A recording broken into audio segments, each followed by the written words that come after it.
오늘은 십계명 중에서 이제 아홉 번째 계명인데요. 거짓 증거하지 말라, 아홉 번째 계명입니다. 여러분과 제가 살아가면서 거짓말하지 않고 살 수 있는 사람은 아무도 없죠. 저도 뭐 설교하지만은 이렇게 지나고 보면은 크고 작은 그런 거짓말을 하게 되는데요. 또 아이들도 부모님이 가르치지 않아도 뭐 거짓말을 그냥 너무 잘 하는 거죠. 우리나라는 신뢰도가 가장 낮은 나라라고 해요. 우리가 이렇게 같이 있을 때는 다 진실을 말하는 것 같고 우리나라 국민들이 참 정직한 백성인 것 같은데, 근데 겉으로 드러난 수치를 보면은 우리나라 사람들은 신뢰할 수 없대요. 그 사람들은 무엇을 하든지 우리나라 사람들 의심부터 해요. 왜냐하면 사기를 당하는 분도 많았고 사기를 치는 사람도 많고, 그래서 우리는 일단 뭐 계약을 하더라도 의심을 하고 물건을 사더라도 의심을 해요. 그건 우리나라가 그만큼 어느 순간부터 신뢰도가 낮은 나라가 됐기 때문에 믿지를 못해요. 그래서 여러분, 죄 중에서 이렇게 사기죄 있잖아요. 사기죄, 무고죄, 위증죄, 이건 다 거짓으로 만든 죄를 말하는데요. OECD 국가 중에서 우리나라가 제일 높아요. 그러니까 우리나라는 그 속이는 사람도 굉장히 많아요. 사기치는 사람이 굉장히 많아요. 그래서 굉장히 조심해야 돼요. 예. 이제 첫 번째 메시지는 하나님은 거짓말을 싫어하십니다. 시편 5편 6절에 보시면 거짓말하는 자들은 멸망시키리다. 여호와께서는 피 흘리기를 즐기는 자와 속이는 자를 싫어하시나이다. 우리 말씀 한번 찾아보겠는데요. 한번 잠언서 6장 16절을 한번 찾아보겠습니다. 잠언서 6장 16절부터 19절까지 같이 한번 읽어보겠습니다. 여호와께서 미워하시는 것 곧 그의 마음에 싫어하시는 것이 옌 일곱 가지이니 곧 교만한 눈과 거짓된 혀와 무죄한 자의 피를 흘리는 손과 악한 계교를 꾀하는 마음과 빨리 악으로 달려가는 발과 거짓을 말하는 망령된 증인과 및 형제 사이를 이간하는 자이니라. 하나님이 싫어하시는 것, 하나님이 그의 마음에 미워하시는 것이 예 일곱 가지가 있는데, 첫 번째는 교만한 눈, 두 번째가 뭡니까? 거짓된 혀, 무죄한 자의 피를 흘리는 손, 거짓을 말하는 망령된 증인. 그러니까 거짓 증거하지 말라, 이 증거는 다른 말로 하면 증인이라는 말을 쓰면 돼. 증인. 근데 옛날에는 이 증인이 굉장히 중요했어요. 요즘에야 아무리 그 증인이 뭐 거짓말을 해도 지금은 뭐 CCTV가 있잖아요. 요즘은 스마트폰을 포렌식 하면은 그 사람이 문자했던 거, 통화했던 통화 내용 다 나와요. 요즘은 전산 내가 거래한 은행 딱 그거 가서 내역 다 뽑으면 그 사람의 은행 내역, 돈 받은 거 다 나오잖아요. 지금은 내가 거짓말을 해도 이게 뭐 과학적으로 반박할 수 있는 여러 증거가 있어서 쉽게 이렇게 말하기 어려워요. 근데 옛날에는 이런 뭐 CCTV가 있는 것도 아니잖아요. 스마트폰 뭐 포렌식 할 수 있는 것도 아니에요. 옛날에는 그래서 그 증인이 어떤 말을 하느냐, 그 증인의 말에 의해서 죄가 없는데도 죄를 막 벌을 받게 되고, 잘못한 것이 없는데도 막 손해를 이렇게 배상해야 되고, 그런 일이 많았어요. 그래서 이제 증인은 양심적인 고백을 해야 되는데, 근데 문제는 사람이 그렇잖아요. 나와 가까운 사람을 내가 증인한다고 했을 때 나와 가까우면 여러분 진실을 말하기 어려워요. 그 사람에게 유리하게끔 미워한다든지, 내가 친한 사람이 좀 손해보지 않게끔, 그 사람이 좀 뭔가 유리하게끔 내가 좀 거짓말도 하고 그렇잖아요. 반대로 내가 좀 싫어하는 사람, 내가 좀 미워하는 사람에 대한 증인을 선다고 하면은 막 악의적으로 막 그 사람에 대해서 더 나쁜 걸 더 부풀린다든지, 그게 될 수 있잖아요.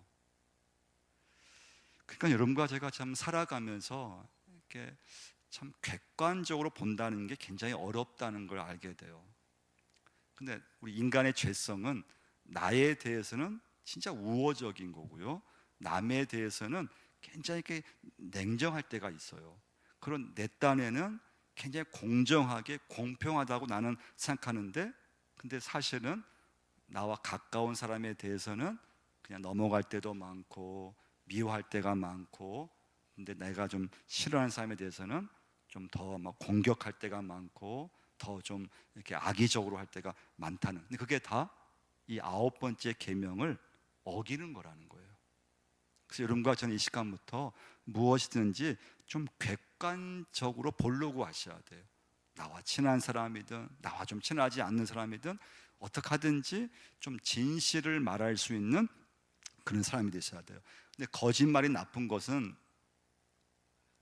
내가 거짓말을 하면 그게 다른 사람에게 피해를 주기 때문에 나쁜 거예요. 물론 여러분, 거짓말 중에는 선의의 거짓말이 있어요.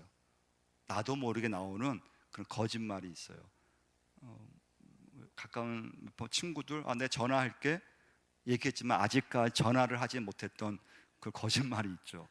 우리 교인들, 기도할게, 집사님 기도해 줄게, 많은 기도해 준다고 했는데 근데 기도를 안 해주고 있어요. 우리 저희 교회 카페, 드림 카페 있잖아요. 이제 카페가 목사님들이 오거나 사모님이 오시면은 돈을 받지 않고 이렇게 카페에서 이렇게 섬겨 주세요. 또 교회에서 어떤 행사가 있으면, 특히 목회자들 행사가 있으면 카페에서 이렇게 섬겨 주세요. 지난번에 저희 교회에서 통성경 세미나가 이제 있었어요. 그래서 제가 또 좀 우리 교회 그 차장이죠, 엄유수 권사님한테 좀 이제 부탁을 해야 되잖아요. 한건이 많이 오면은 감당이 안 되거든요. 내일 우리 통성경 세미나 교회에서 있는데, 권사님 이번에도 조금 커피를 좀 카페에 좀 이용할 수 있겠냐고, 좀 섬겨줄 수 있겠냐고. 근데 갑자기 권사님 저한테 하는 말이, 몇 명이 오네요, 몇 명. 근데 그때가 등록을 한 40명 넘게 등록을 했어요. 실제 그 당일에는 한 60명 왔는데, 제가 갑자기 솔직하게 얘기를 했다가는 이 권사님 싫어하실 것 같은 느낌이 들더라고요. 싫어하지 않으실 것 같은데, 너무 많은 숫자가, 공짜로 먹는다고 하면 별로 안 좋아하잖아요. 그래서 저도 모르게 권사님 30명 올 거라고 숫자를 확 줄여서 거짓말을 한 거죠. 50명 정도 왔는데, 그게 이제 저한테 지금까지도 저의 마음에 계속 이렇게 좀 남아 있어요. 하나님 앞에 정직하게 얘기했어야 되는데, 권사님한테 솔직하게 정확한 숫자를 얘기했어야 되는데, 한 40명 왔다고 얘기하면은 권사님도 얼마나 싫어할까, 목사님들이 공짜만 좋아하고 이게 무료로만 이용한다 할까봐 제가 숫자를 한 30명 온다고 이렇게 줄이니까, 저의 마음이 그딱 끊고 나서 그냥 오랫동안 지금까지도 이렇게 마음이 이렇게 가라앉지를 않고 있어요. 우리 시어머니가 아들 집에 가서 이제 가려고 했을 때 며느리가 하는 말이 있죠. 아니, 어머니 벌써 가려고 하세요? 좀 더 이따 가세요. 근데 속으로는 빨리 갔으면 하는데, 이제 그런 이제 좀 뭐 선의의 거짓말도 하면 안 되는데, 근데 이제 그런 건 그래도 남한테 큰 피해를 주지는 이제 않는다는 거예요. 근데 아직 여러분과 제가 오늘, 하나님께서는 여러분과 저에게 거짓말을 싫어하시고 진실되게 말하는 것이든 살기를 원하신다는 걸 기억하셔야 돼요. 그럼 두 번째 메시지는요, 이 관계 안에서 거짓이 끼어들면은 그 공동체는 깨어진대요. 에베소 4장 5절 말씀인데요, 그런즉 거짓을 버리고 각각 그 이웃과 더불어 참된 것을 말하라. 이는 우리가 서로 지체가 됨이라. 근데 에베소서 말씀은 바울이 교회에 대한 말씀이에요. 근데 교회에 대한 말씀을 해주면서 뭘 강조했는가 하면, 그런즉 거짓을 버리라고 하는 거예요. 거짓을. 그러니까 교회는 그리스도의 몸된, 그리스도의 몸인데, 그러면 성도 한 사람 한 사람은 그 그리스도의 몸을 이루는 지체라는 거예요. 그러니까 손이 되고 발이 된다는 거예요. 그런데 그 교회 공동체에 거짓이 끼어들면은 그 교회는 깨어진대요. 이러면 가족도 부부 사이도 서로 이렇게 믿었을 때 부부가 유지되잖아요. 자녀의 말을 부모가 믿었을 때, 근데 자녀가 계속 막 이렇게 거짓말만 한다든지, 또 배우자가 계속 이렇게 막 거짓말을 하고 막 외출을 하고, 그러면 그 가족이 깨어진대요. 그러니까 이러면 공동체는 회사든 이 나라든 반드시 진실이 이루어졌을 때 세워져 유지가 돼요. 근데 거짓이 거기에 끼어들면은 깨어져요. 여러분 사도행전 한번 말씀 한번 찾아보겠는데, 한번 5장 한번 찾아보려고 하는데요. 사도행전 5장에 보면 아나니아와 삽비라 부부가 나와요. 그 부부가 땅을 팔아서 헌금을 했어요. 여러분 땅을 팔아서 헌금을 한 건 잘한 거잖아요. 헌금을 안 하는 경우도 있는데, 그런데 그 아나니아 삽비라 부부는 직사해요. 죽어요.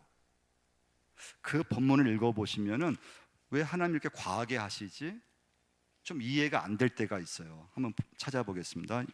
요한복음 사도행전 5장 1절에서 우리 5절까지 한번 읽어보겠습니다. 아나니아라는 사람이 그의 아내 삽비라와 더불어 소유를 팔아 그 값에서 얼마를 감춤해 그 아내도 알더라. 얼마만 가져다가 사도들의 발 앞에 두니 베드로가 이르되 아나니아야 어찌하여 사탄이 내 마음에 가득하여 내가 성령을 속이고 땅값 얼마를 감추었느냐. 땅이 그대로 있을 때에는 내 땅이 아니며 판 후에도 내 마음대로 할 수가 없더냐. 어찌하여 이 일을 내 마음에 두었느냐. 사람에게 거짓말한 것이 아니요 하나님께로다. 아나니아가 이 말을 듣고 엎드려져 혼이 떠나니 이 일을 듣는 사람이 다 크게 두려워하더라. 그 두 사람이 이게 직사를 하게 됐어요. 좀 하나님께서 그냥 과할 정도로 심판을 하신 거예요. 근데 심판의 내용은 뭐냐? 거짓말 때문에 그런 거예요. 아나니아 삽비라가 제가 땅을 팔았는데 땅 판 것 중에서 제가 이것을 드립니다, 이렇게 말했으면 괜찮았을 거예요.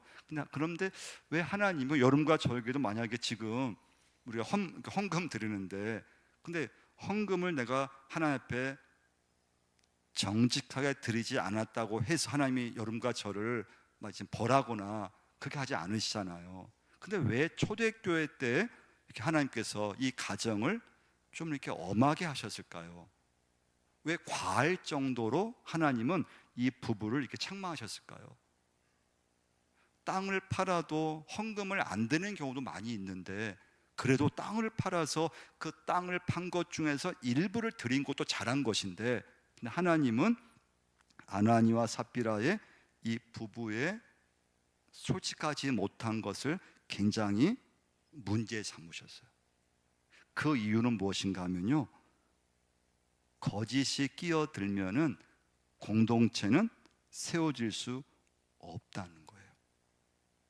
거짓이 끼어들면 교회는 세워질 수 없다는 것을 하나님께서 강조를 하셨다는 거예요. 여러분 교회는 그래서 진실 위에 세워져야 되는 것이 교회인 줄 믿습니다. 우리의 믿음, 나의 솔직함, 나의 진실, 그 진실 속에서 어떤 공동체든지 공동체는 유지가 될 수 있고 세워줄 수 있다는 거예요. 근데 거짓이 끼어들면은 교회든 가정이든 뭐 회사든 이 나라든 정부든 반드시 문제가 생기고 깨어지게 되어 있다는 거예요. 그러면 성경에서 거짓말의 배후에는 사단 마귀가 있다는 것을 굉장히 강조하고 있어요. 이 마귀는 사단의 아버지래요. 우리 한번 성경 말씀 요한복음 8장 44절도 한번 찾아보겠습니다. 요한복음 8장 44절 같이 한번 읽어보겠습니다. 너희는 너희 아비 마귀에게서 났으니 너희 아비의 욕심대로 너희도 행하고자 하느니라. 그는 처음부터 살인한 자요 진리가 그 속에 없으므로 진리에 서지 못하고 거짓을 말할 때마다 제 것으로 말하나니 이는 그가 거짓말쟁이요 거짓의 아비가 되었습니다. 그 사단은 거짓말의 고수라는 거예요. 그래서 여러분과 제가 살아가면서 어떻게 하든지 이 구계명 거짓 증거하지 말라, 이 진실이라고 하는 것은 여러분과 저에게 완전한 것을 요구하는 게 아니에요. 여러분과 살아가면서 실수할 수 있잖아요. 또 실패할 수 있잖아요. 근데 그것을 하나님 앞에 그냥 솔직하게 고백하라는 거예요. 정직하게 고백하라는 거예요. 그렇지 못하면은 내가 속한 공동체가 깨진다는 거예요. 그래서 여러분과 제가 조심해야 할 것이 있다면 항상 말이죠, 말. 그러니까 거짓이라고 하는 것이 여러분 어떻게 나타납니까? 말을 통해서 이제 거짓, 또 진실, 정직함, 이게 드러나게 되잖아요. 그래서 여러분과 제가 하는 이 말, 그 사람을 깎아내리고 했을 때 이상하게 거기엔 나도 모르게 거짓말이 들어간다는 거죠. 사람에게는 좋은 점도 있고 사람에게는 단점도 있는데, 근데 내가 좋아하는 사람에 대해서는 부풀리고 그 사람을 아주 좋게만 얘기하고 미화를 시키고, 내가 싫어하는 사람에 대해서는 아예 그 사람의 장점은 그냥 다 빼버리고 더 그냥 부각시키고 그냥 그 사람의 안 좋은 점을 더 그냥 부풀려서 얘기할 수 있는데, 그런 것이 이 9번째 계명을 그러니까 어기는 거라는 거예요. 그래서 여러분 참 우리가 살아가면서 있는 그대로 평가한다는 게 참 쉬운 게 아니에요. 세 번째 메시지는요, 그래서 하나님은 진실함을 중요하게 여기신다는 것을 믿으시기를 바랍니다. 하나님은 진리이기 때문에 하나님이 나를 지금 보시잖아요. 하나님이 지금 나를 보시는데 나의 어떤 면을 보시는가 하면은 나의 진실함, 그 사람이 지금 진실한가, 그 사람이 예수 믿으면서 정직한가. 이때 이 진실은 하나님, 참 저는 죄인입니다. 하나님, 제가 말씀대로 산다고 하지만 제가 그렇게 지금 살지 못하고 있습니다. 하나님, 제 몸이 제 생활에서 뜻대로 되지 않습니다. 하나님, 저는 정말 믿음의 자녀이지만 죄덩어리와 같습니다. 이게 진실함이에요. 근데 여러분과 제가 우리가 구원이 내게 임했는데 그 구원의 역사가 언제 임하는가 하면요, 하나님 앞에 내가 진실했을 때, 그러니까 내 있는 모습 그대로 하나님 앞에 나갔을 때 그 심령이 구원을 받고 은혜를 받고 하나님의 자녀가 되고, 할렐루야, 역사가 임하게 되어 있어요. 하나님이 나를 만나 주시는데 언제 만나 주실까요? 내가 하나님 앞에 솔직하게 나의 문제를 고백하고 지금 나의 그런 현실을 아버지 앞에 고백하고 지금 내가 처한 그런 상황을 솔직하게 아버지 앞에 내가 막 고백했을 때 하나님은 그 사람을 만나 주시고 살려 주시는 줄 믿습니다. 그러니까 여러분과 제가 오늘 중요한 것은 우리는 죄인이기 때문에 이 땅에서 완전할 수도 없고 완벽할 수도 없어요. 근데 하나님께서 나를 보실 때 뭘 보시느냐? 나의 진실함을 보신다는 것을 꼭 기억하셔야 돼요. 신앙생활의 핵심은 진실함에 있어요. 그러니까 여러분과 제가 진실하지 못하면 하나님을 만날 수 없다는 것을 꼭 기억하셔야 돼요. 여러분과 제가 내가 정직해야 이 땅에서 살 수 있어요. 하나님은 진실한 사람에게 은혜를 베풀어 주세요. 그러니까 진정성이 없으면 신뢰할 수가 없잖아요. 그러니까 여러분 지금 이제 우리가 오늘 적용할 건, 어떤 분이 우리 사회를 평가하기를 거짓 사회라고 평가했어요. 좀 극단적인 그런 좀 표현이죠. 다 거짓은 아니지만 그만큼 우리 사회가 거짓 사회가 됐대요. 지금은 우리나라 사회는 이 돈과 연관된 그런 부분일수록 거짓이 판을 치고 있대요. 사업을 한다든지 뭐 내 자녀가 이렇게 대학 진학해서 회사 들어가서 집을 얻으려고 했을 때 이 돈과 관계된 우리나라 곳에는 쉽게 믿으면 안 된대요. 워낙 사기를 치는 사람이 많아가지고 뭐 보이스 피싱은 뭐 말할 것도 없고 전세 사기, 돈과 관련된 모든 곳에서 우리나라는 사고가 터진대요. 문제가 생긴대요. 우리나라 사회를 이분은 거짓 사회라고 딱 이름을 줬어요. 우리가 보기에는 우리 교회 안에서는 다 진실한 것 같고, 우리 교회 안에서는 다 착한 것 같고. 그럼 여러분, 우리나라 교인들이 정직할까요? 여러분, 교회는 진실한 교회인가요? 여러분, 한국 교회는 다 믿을 수 있을까요? 여러분, 한국 교회 우리 장로님들, 권사님들, 안수집사님들, 목회자들, 사업하는 분들, 여러분 다 100% 신뢰할 수 있을까요?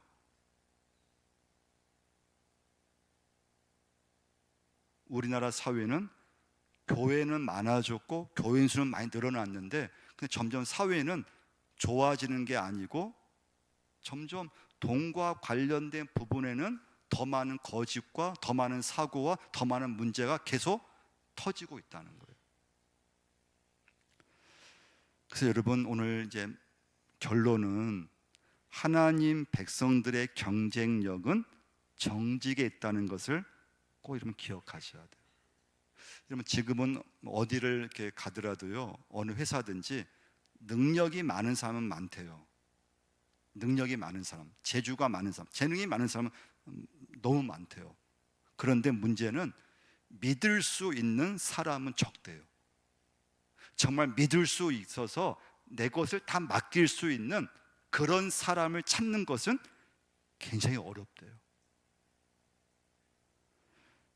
여러분과 제가 이 시대는요, 내가 진실되게 나 혼자만이라도 정직하게 내가 인정받으면 그것이 내 인생의 최고의 무기가 되고 최고의 경쟁력이 된다는 것을 꼭 믿으셔야 돼요.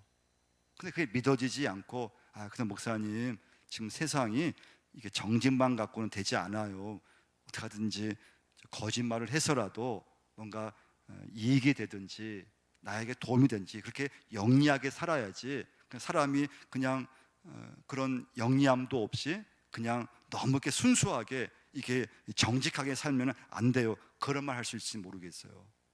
근데 오늘 9번째 계명, 여러분과 저에게 내가 성도로서 하나님 자녀로서 진실, 정직을 회복할 수 있다면 그 사람이 영향력을 줄 수 있는 큰 사람이 될 수 있다는 것을 꼭 믿으셔야 돼요. 정직한 한 사람이 있으면 그곳에서는 큰 역사가 일어난다는 거예요. 여러분, 정직하면 하나님이 살려주심을 믿으셔야 돼요. 여러분, 정직이 생명이에요. 여러분, 거짓은 지금 시대는 오래 가지 못해요. 여러분, 거짓은 언제든지 망가지게 돼요. 여러분, 거짓은 반드시 무너지게 되어 있어요. 여러분, 정직이 이긴다는 걸 확신하셔야 돼요. 진실함이 이긴다는 것을 반드시 믿으셔야 돼요. 그래서 여러분과 제가 오늘 이 진실을 꼭 회복할 수 있으셔야 돼요. 진실함이 경쟁력이에요. 여러분, 세상이 우리 교회를 볼 때 세상이 우리 교회에 원하는 게 뭘까요? 그 교회가 진실한 걸 원하는 거예요. 여러분, 세상이 우리 교인들을 바라볼 때 세상이 원하는 게 뭘까요?